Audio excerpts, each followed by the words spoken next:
History and Folklore presents.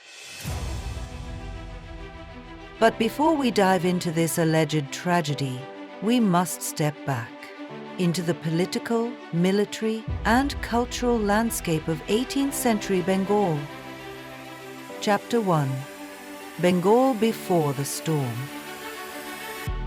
India, in 1756, was not a single nation. It was a fragmented subcontinent ruled by emperors, nawabs, and regional kings. In the east, Bengal stood powerful and wealthy, under the rule of Nawab Siraj-ud-Dowlah. Young, passionate, and politically inexperienced, Siraj saw the East India Company as a growing threat to his authority. The British East India Company was no longer content with trade. They were arming themselves, fortifying positions, training troops. At Fort William in Calcutta, the company began building massive defences without the Nawab's consent. To Siraj-ud-Dowlah, this was not development, it was defiance, a provocation, a rebellion. Tensions exploded. The Nawab sent envoys to halt construction. The company ignored them. In response, Siraj-ud-Dowlah assembled his forces and marched on Calcutta. The siege of Fort William was swift but brutal. Within days, the British stronghold fell. And, in the aftermath, came the night that would be recorded in British history as one of unimaginable horror, the night of the Black Hole. June the 20th, 1756. The British garrison at Fort William had surrendered. As the sun set over a humid Calcutta, over 140 prisoners were forced into a dark, windowless chamber, just 18 by 14 feet in size. No beds, no ventilation, no water. The room meant for 2 or 3 prisoners was crammed with soldiers, civilians, and even a few wounded. The doors shut, and the nightmare began. What happened that night was described in chilling detail by one survivor, John Zephaniah Holwell. According to Holwell, as the heat intensified, panic took hold. Men tore off their clothes, they cried for water, some lost their minds. The sick suffocated, the weak were trampled. By dawn, only 23 of them remained alive. This, Holwell claimed, was the infamous Black Hole of Calcutta, a name that would echo for generations. Chapter 3. A story weaponized. But the story doesn't end there. Historians have long questioned Holwell's account. Was it truth or propaganda? Did 146 prisoners truly enter that cell? Or was the number inflated to fuel revenge, to justify empire? Who was John Zephaniah Holwell? A surgeon, administrator, and East India Company officer. Holwell was among the 23 survivors, would become not just a witness, but the voice that shaped an entire empire's outrage. Just months after the incident, Holwell published his version of events in London. He claimed 146 went in, 123 died.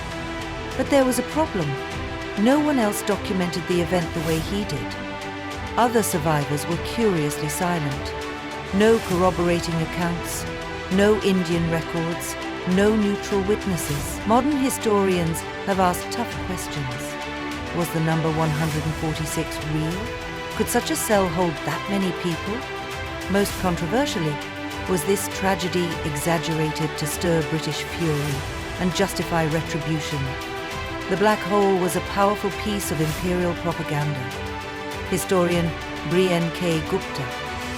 The British public, already suspicious of Indian rulers, found in Holwell's tale a reason for war.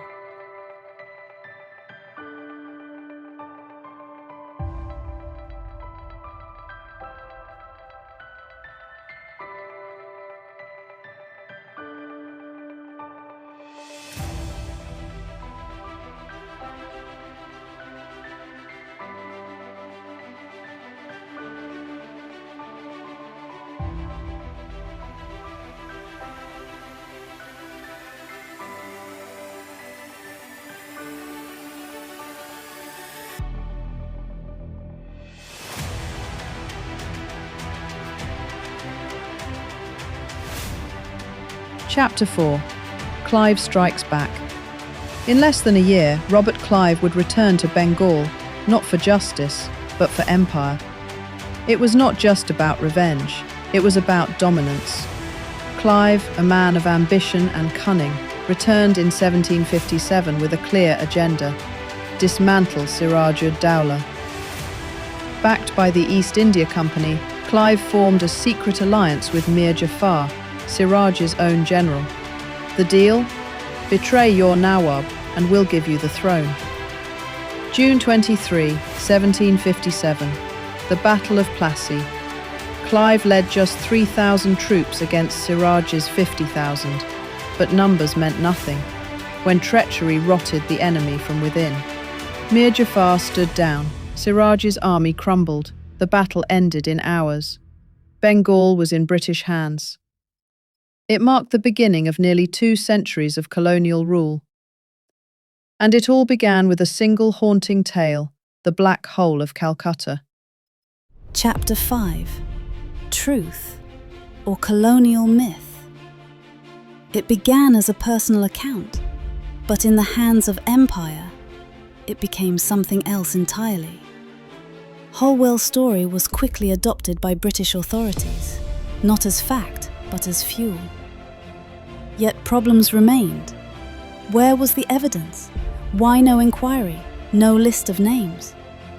Modern historians believe the number was exaggerated. Perhaps fewer than 60 were imprisoned. Indian sources suggest a very different version. Still, in Britain, the tale was accepted without question. It justified conquest. It painted Indian rulers as savage. The Black Hole became not a story of human tragedy, but a legend of imperial righteousness. History is often written by the victors, but when memory becomes a weapon, it ceases to be history. It becomes myth. Chapter 6.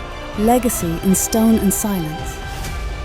More than 250 years have passed. The prison cell is gone. Fort William rebuilt. In 1760, Holwell erected a memorial, an obelisk to the fallen. But in 1940s, it was removed by Indian nationalists. To many in India, the Black Hole is a colonial myth, used to justify conquest, whitewash aggression. To others, it's a warning of how easily truth can be twisted. There may never be a final answer to what truly happened, but the real power lies in how we choose to remember or forget.